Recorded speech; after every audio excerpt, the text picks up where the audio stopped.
નમસ્કાર દોસ્તો, Muralidhar farming YouTube ચેનલમાં તમારું સ્વાગત છે। તો આજે આપણા વિડીયોમાં અત્યારે તમને જે સામે ઘઉં દેખાય છે એના વિશે વાત કરવાના છીએ કે આપણે આ ઘઉંમાં જે પાણીનું મેનેજમેન્ટ કેવી રીતનું રાખેલું છે, ખાતરનું કેવી રીતે રાખેલું છે, આગળ હવે આપણે કયા ખાતરનો છે ઉપયોગ કરવો જોઈએ અને જેથી આપણે એક ઘઉંમાં સારું ઉત્પાદન મળી શકે। તો આ વિડીયો થોડોક લાંબો થઈ શકે છે, તો વિડીયોમાં તમે છેલ્લે સુધી રહેજો અને વિડીયો સારો લાગે તો વિડીયોને લાઇક કરજો અને ચેનલને સબસ્ક્રાઈબ કરજો। તો સૌથી પહેલાં આપણે એ વાત કરીએ તો આ ઘઉં જે આપણે વાવેતર કરેલું છે એ વેરાયટી છે લોકવન વેરાયટી। ઘઉંમાં સૌથી બે જ વેરાયટી મને સૌથી બેસ્ટ લાગે છે, એક 496 અને એક છે લોકવન। આ બે વેરાયટી એક પ્રકારે જોઈએ તો એવરગ્રીન વેરાયટી છે કે આનું ઉત્પાદન પણ સારું મળે છે અને આનું જે માર્કેટ છે એ પણ બહુ સારું હોય છે અને તમે કોઈ પણ જગ્યાએ કે કોઈ પણ વાતાવરણ છે એને અનુકૂળ આવી જાય છે। તો એટલા માટે છે આ વેરાયટી સૌથી બેસ્ટ ઘઉંમાં છે આપણે ગણી શકાય છે। અને અત્યારે આ જે ઘઉં છે એ ઘઉંને સમયગાળો આપણે 18 કે 19 નવેમ્બરે વાવેતર કરેલ હતું, તમે જોઈ શકો છો। અને આજે 25 ડિસેમ્બર છે એટલે કે એક મહિનાની માથે જે આ ઘઉંનો સમયગાળો થયેલો છે। અને અત્યારે જે ઘઉંની આપણે સ્ટેજની વાત કરીએ તો હવે 8 થી 10 દિવસમાં છે આમાં નીંગલ પડવાની શરૂઆત થઈ જશે। તમને આમાં અત્યારે અમુક ઠેકાણે યુ આકારના ઉપરના જે પાંદ આવે છે એ જોવા મળતા હશે। તો આપણે આમાં પાયા ખાતરની વાત કરીએ તો આમાં આપણે 20 કિલો વીઘે છે એ ડીએપીનું વાવેતર કરેલું હતું અને અત્યારે આમાં આપણે 4 પાણી આપેલા છે, તમે જોઈ શકો છો કે આપણે ચોથું પાણી અત્યારે ચાલે છે। અને બીજું એ કે આમાં આપણે ત્રીજા પાણીમાં આપણે 15 કિલો પ્રતિ વીઘે છે યુરિયા આપેલું છે। અને આ તમે ઘઉંનો તમે ગ્રોથ જોઈ શકો છો કે આમાં અત્યારે કોઈ પણ પ્રકારનો છે આમાં રોગ પણ જોવા નથી મળતો, ફૂટ પણ બહુ સારામાં સારી છે। તો હવે આપણે આમાં આગળ છે કયા કયા ખાતર નાખી શકાય એના વિશે વાત કરીએ। તો અત્યારે આમાં આપણે ચોથું પાણ આપીએ છીએ ત્યારે તો આપણે કોઈ પણ ખાતર છે આમાં અત્યારે આપવાનું નથી, પણ જ્યારે આપણે 5મું પાણ આપશું 7 થી 8 દિવસ પછી તો ત્યારે આપણે જે ઘઉંનું સ્ટેજ છે એ નીંગલ પડતું હશે તો એ સ્ટેજમાં આપણે સૌથી વધારે પાણી અને પોષક તત્વની જરૂર પડતી હોય છે, કારણ કે ત્યારે આપણા જે ઘઉંને છે એ નીંગલ એટલે કે આપણે ડુંડી નીકળવાની શરૂઆત થઈ જતી હોય છે। તો ત્યારે આપણે કયા ખાતર આપવા જોઈએ? તો જો આપણા જે ઘઉં છે એનો ગ્રોથ અને બધું બરાબર હોય એટલે કે કોઈ પણ પ્રકારનો એમાં પ્રોબ્લેમ ના હોય તો એ ઘઉંમાં તમે છે એ ખાલી પોટાશ આપી શકો છો। અને પોટાશ તમે બાયો પોટાશનો પણ ઉપયોગ કરી શકો છો અને એમઓપી જે પોટાશ આવે છે સફેદ દાણેદાર, તો એનો પણ તમે ઉપયોગ કરી શકો છો। તો બાયો પોટાશ છે તમારે પ્રતિ વીઘે 15 કિલો રાખવાનું રહેશે માપ, અને જે એમઓપી વાળું પોટાશ આવે છે એ 5 થી 7 કિલો રાખવાનું રહેશે। પછી જો તમારો ઘઉંનો ગ્રોથ છે ઓછો હોય અને તમારે થોડોક એનો વિકાસ પણ કરાવવાનો હોય તો એની સાથે તમે થોડુંક યુરિયા પણ એડ કરી શકો છો, જેથી એનો ગ્રોથ પણ વધે અને એ સમયે એને જે પોષક તત્વની જરૂર પડે એ મળી શકે। અને ખાસ કે એ સમયે તમારે પાણીની ખેંચ ના આવવી જોઈએ, એક ખાસ ધ્યાન છે આપણે રાખવું જોઈએ। અને બીજું એ કે જો ઘઉં છે આપણા આ સમયે પીળા પડતા હોય, અત્યારે આમાં તમે જોઈ શકો છો કે ફૂલ આનું જે ક્લોરોફિલ છે એ સૌથી વધારે આમાં દેખાય છે। તો એ કેવી રીતે આપણે ક્લોરોફિલની માત્રા વધારી શકાય? તો ક્લોરોફિલની માત્રા વધારવા માટે તમે હ્યુમિક એસિડનો પણ ઉપયોગ કરી શકો છો અને જે 19-19 ખાતર આવે છે NPK, એનો તમે જો સ્પ્રે કરો તો સૌથી બેસ્ટમાં રિઝલ્ટ તમને આમાં મળશે અને એનાથી તમારો જે ઘઉંનો ગ્રોથ છે એ પણ સારો વધશે। એટલે એનો સ્પ્રે કરવામાં પણ ફાયદો છે. અને ઘઉંમાં અત્યારે આ સમયે તમે કોઈ પણ સ્પ્રે કરશો તો તમને એમાં 90થી 95% રિઝલ્ટ મળશે. કારણ કે ઘઉંમાં છે એ પાંદની સંખ્યા આ સમયે સૌથી વધારે હોય છે, જેથી તમે કોઈ પણ સ્પ્રે કરો તો એ રિઝલ્ટ તમને સૌથી વધારે મળશે.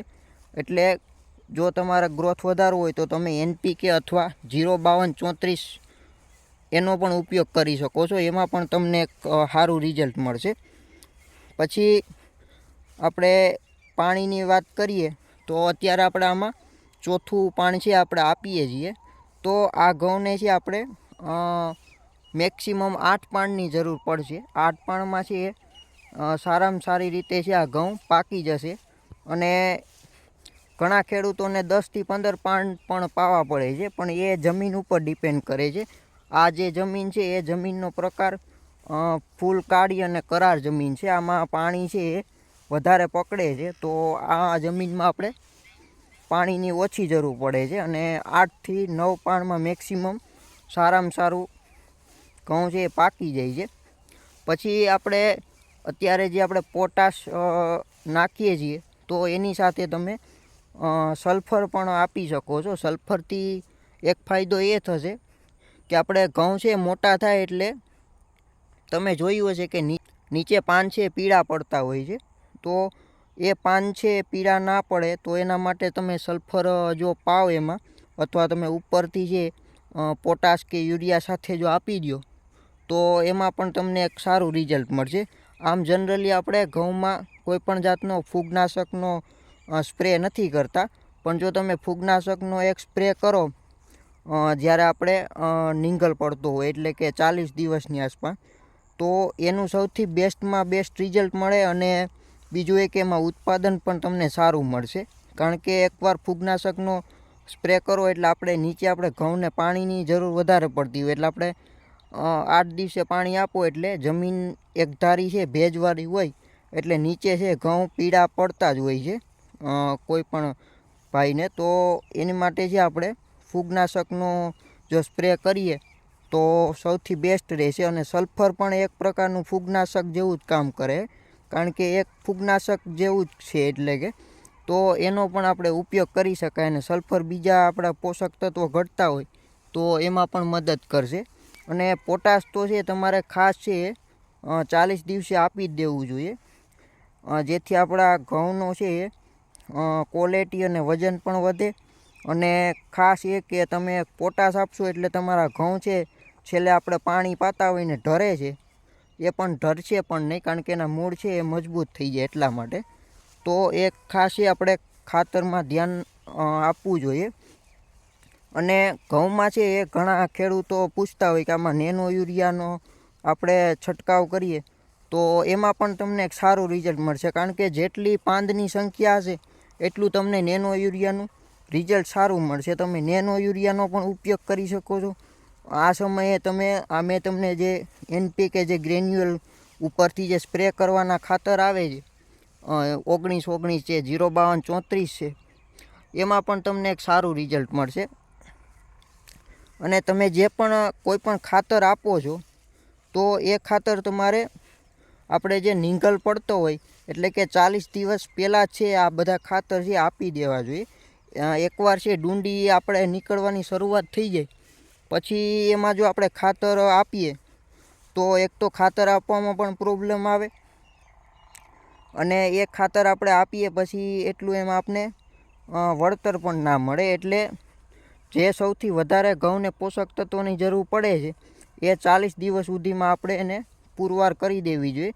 કારણ કે જેટલું આપણે ઘઉં છે આપણે નીંગલ પડતા હોય ને જે ઉપરનું જે તમને ખબર હોય કે જે ફ્લેગ લીફ આપણે જે પાંદ કહીએ છીએ, એટલે કે આપણે ડુંડી આવવાની પહેલાં એક મોટું પાંદ નીકળે છે, તો એ પાન છે જેટલું પોળું અને મોટું નીકળશે એટલું આપણી જે ઘઉંની હેલ્થ છે એ સૌથી સારી ગણાય. અને એટલા એમાં વધારે છે ઘઉંની જે ડુંડી છે એ લાંબી અને વધારે નીકળશે. એટલે ત્યારે આપણે ખાતર ને પાણી છે મેનેજમેન્ટ આપણે સારું રાખવું જોઈએ.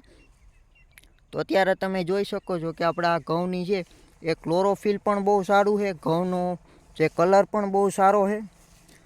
તો આવી રીતે તમે જો ઘઉંમાં છે એ બધું મેનેજમેન્ટ રાખશો તો તમને ઘઉંમાં છે એક સારામાં સારું ઉત્પાદન મળી શકે છે. અત્યારે તમે આ જે ઘઉં જોઈ રહ્યા છો, અત્યારની પરિસ્થિતિ પ્રમાણે જોઈએ તો આમાં 45 મણ છે પ્રતિ વીઘા આરામથી ઉત્પાદન છે આમાં નીકળી શકે છે.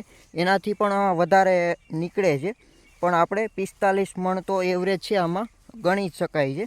અને જો 496 ઘઉં છે એમાં તો આનાથી પણ વધારે ઉત્પાદન મળી શકે છે. ઘણીવાર તો 60 મણ સુધી એ 496 ઘઉંનું ઉત્પાદન મળી શકે છે, કારણ કે એમાં આનાથી પણ વધારે ક્લોરોફિલ ની માત્રા હોય છે અને એ ઘઉંનું ઉત્પાદન પણ આના કરતાં થોડુંક 100 થી 200 કિલો જેટલું વધારે મળે છે.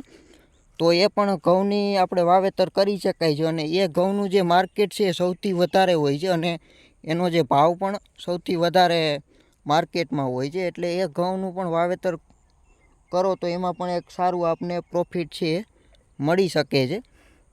તમે જોઈ શકો છો કે અને આપણે જે પાણીનું મેનેજમેન્ટ છે એ પણ કેવી રીતનું રાખેલ છે એની આપણે વાત કરીએ. તો આપણે આ સાઈડથી જે ચોથું પણ આપીએ છીએ. તો તમે જોઈ શકો છો કે આપણે આવી રીતનું છે વાવેતર કરેલું છે આ ઘઉંનું. અને આ જે અત્યારે પાણી આવે છે એમાં આપણે 800 થી 900 ફૂટ જેવો છે આપણે આવી રીતનો ધોરિયો છે. તો એમાં આપણે સ્ટેપ પાડી દીધા છે. 200 ફૂટે છે આપણે એક સ્ટેપ રાખી દીધું છે. એનાથી શું ફાયદો થશે કે આપણું જે પાણી આવે છે એ પાણીની સાથે આપણો ધોરિયો છે એ પણ ઓછો ધોવાય અને આપણે પાણી વાળવામાં પણ સહેલું પડે છે. એટલા માટે એક આપણે અહીંથી પાણી એટલું આપણે પી જાય, પછી પાછું ઉપરથી એક સ્ટેપ આપણે ખોલી દેવાનું, જેથી આ પાછું એટલું આપણે પાણી દેવામાં પણ સહેલું પડે. અને એક બીજી આપણે હું તમને વાત કરું કે પાણીમાં આપણે કેવી રીતનું છે એ સિસ્ટમ રાખેલી છે. તો અત્યારે તમે જોઈ શકો છો કે આપણે 2 જગ્યાએ પાણી આવે છે. એક આ જગ્યાએ પાણી આવે છે અને આ જગ્યાએ પાણી આવે છે. તો આ બંને જે પાણી આવે છે એ એક જ મોટરનું પાણી છે. એટલે કે એક જ કૂવાની મોટર છે 5 HP-ની, એમાંથી આપણે 2 અલગ અલગ પાણી કરેલા છે. એટલે એક એટલું પાણી છે આપણે અહીંયા આવે છે અને એટલું પાણી આ સાઈડ આવે છે. તો આનાથી શું ફાયદો થશે કે પાણીના આપણે અડધા ભાગ કરી નાખીએ એટલે એક તો આપણે ધોરિયા પણ એટલા ફૂટશે નહીં, ધોવાશે નહીં અને પાણી આપણે આપવામાં પણ આપણે સહેલું પડે છે. અને જેટલું પાણી છે ઘઉંમાં ધીરે ધીરે તમે આપશો તો ઘઉંનો જે જમીનમાં ભેજ પણ સારો જળવાઈ રહે છે અને આપણે પાણી આપવામાં પણ બહુ સરળતા રહે છે. તો આવી રીતે જે આપણે પાણીનું આ રાખેલું છે. અને જો આપણે એક જ ફૂલ પાણી છે ધોરિયામાં રાખીએ તો એક તો ધોરિયા પણ આપણા ખોટા ફૂટે અને પાણી આપવામાં પણ આપણે વધારે મુશ્કેલી પડી શકે છે. તો તમે જોઈ શકો છો કે આવી રીતનું આપણે પાણીનું મેનેજમેન્ટ રાખેલું છે. અને ઘઉંનો જે આપણો ચાસ છે એ 400 ફૂટનો ચાસ છે. એટલે એમાં આપણે વચ્ચે કોઈ પણ નીક નથી નાખેલી, 400 ફૂટનો જ આપણે ક્યારો રાખેલો છે. તો આવી રીતનું છે આપણે ઘઉંનું વાવેતર કરેલ છે, તમે જોઈ શકો છો. અને બીજું એ કે આપણે તમે પાછળના મારા વિડીયો જોયેલા હોય ગયા વર્ષના, તો એમાં આપણે જે શિયાળુ સિઝનનું વાવેતર છે એ આ શાહે કરેલ હતું, પણ આપણે આ વર્ષે એ શાહ બદલાવી નાખેલો છે. તો આનાથી એક ફાયદો એ થશે કે આપણે બધા જે આખો 23 વીઘાનો જે ઘઉંનો શાહ છે એ આ દિશામાં થઈ જશે, જેનાથી આપણે પાણી વાળવામાં એક ફાયદો થઈ જાય, કારણ કે એક જ શેઢે ધોરિયો આપણે આવી જાય છે અને વચ્ચે આપણે ધોરિયા પણ નથી નાખવા પડતા અને આપણે પાણી વાળવામાં પણ સરળતા પડે એટલા માટે. તો તમે જોઈ શકો છો કે ઘઉં છે એનો ગ્રોથ પણ સારો હોય. આ ઘઉં છે એ પેલા ઘઉં કરતાં થોડાક દિવસમાં પણ ઓછા છે. આ ઘઉંનો જે સમયગાળો છે 25 થી 27 જેવો થયેલો હશે, કારણ કે આપણે વાવેતર કરતા હોય એટલે 2-3 દિવસ પાણીનું છે આગળ પાછળ થતું હોય. એટલે કે આ ખૂણેથી આપણે જે વાવેતર કરેલું હોય તો ઓલા ખૂણેથી આપણે 8 દિવસ જેવો સમયગાળો છે ફેરફાર થયેલો છે. તમે જોઈ શકો છો ઘઉંનું પણ વાવેતર પણ સારું કરેલું છે અને આપણે જે વીઘે વાવેતર છે એ 25 કિલોનું બિયારણનું માપ રાખેલું છે અને એક ક્યારામાં છે એ 5 હારું કરેલી છે, પાટલીનું વાવેતર છે. અને ખાસ એ બીજું એ કે તમે વાવેતર કરો તો જે પારા હોય છે એ પારા છે પાતળા કરવા, જેથી આપણે જે સારી માટી હોય એ પારામાં ના વહી જાય અને ઘઉં પણ આપણા એટલું એને નબળા પણ ના રહે, એટલા માટે તમે જોઈ શકો છો.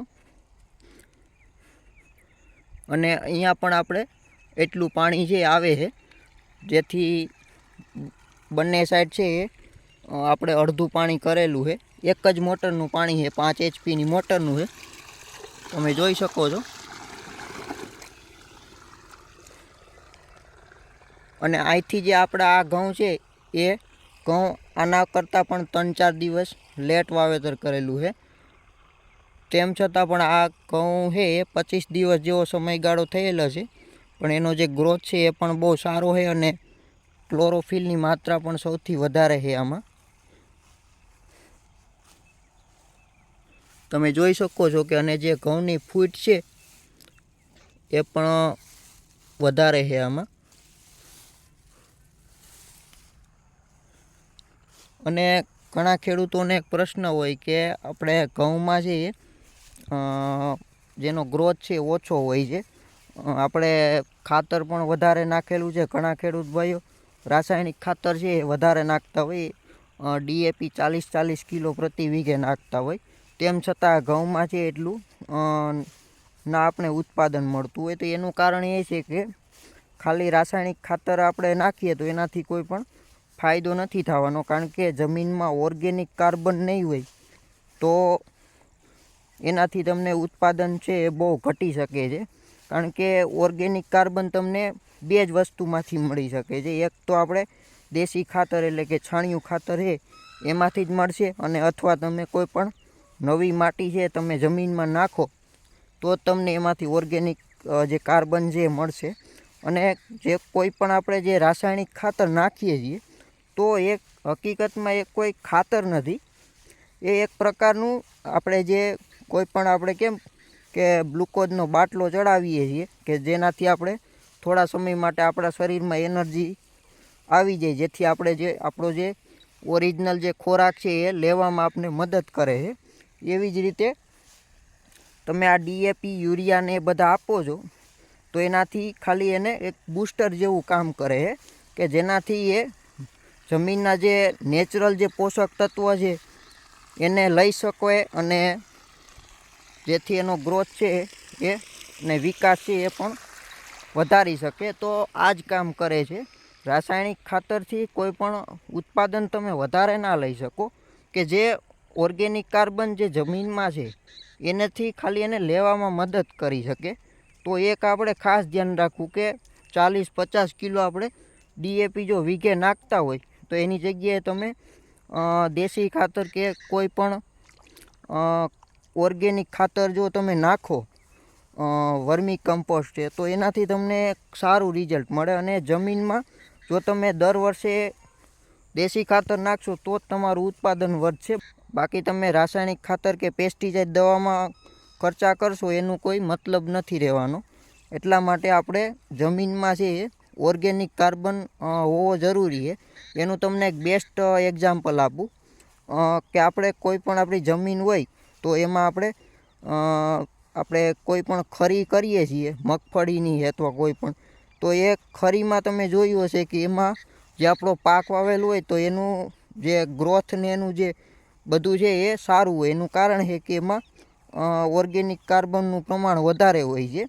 તો ત્યાંથી જ છે આપણે એક સારું આપણે એક્ઝામ્પલ લઈ શકાય કે આપણી જમીનમાં છે ઓર્ગેનિક કાર્બન છે જેટલું હશે વધારે એટલું જ છે એમાં રોગ પણ ઓછા આવશે અને બધે રીતે એમાં છે એની જે કન્ડિશન છે એ સારી હશે. તો આપણે ખાસ એ ધ્યાન રાખવું જોઈએ. તો તમે જોઈ શકો છો કે આવી રીતે જે આપણે ઘઉંમાં જે એક સારું ઉત્પાદન લઈ શકાય છે. તો આ વિડીયો તમને સારો લાગે તો લાઈક કરજો અને ચેનલને સબસ્ક્રાઈબ કરજો. તો મળશું નવા વિડીયો સાથે. ત્યાં સુધી રજા આપો. ધન્યવાદ.